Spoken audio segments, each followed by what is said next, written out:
siamo a Fonni e questa è la tomba dei giganti Madau a filari, con bellissima seduta, una esedra meravigliosa.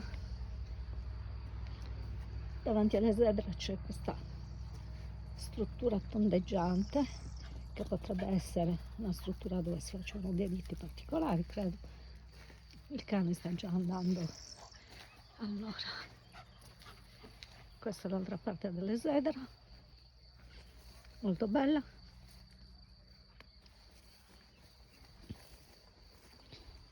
C'è ancora l'architrave perfettamente conservata, il pavimento perfettamente conservato, e questa è la parte, il vano funerario, la cui parte terminale è perfettamente conservata. Adesso cerco di entrare e faccio vedere bene la parte, cioè il vano funerario.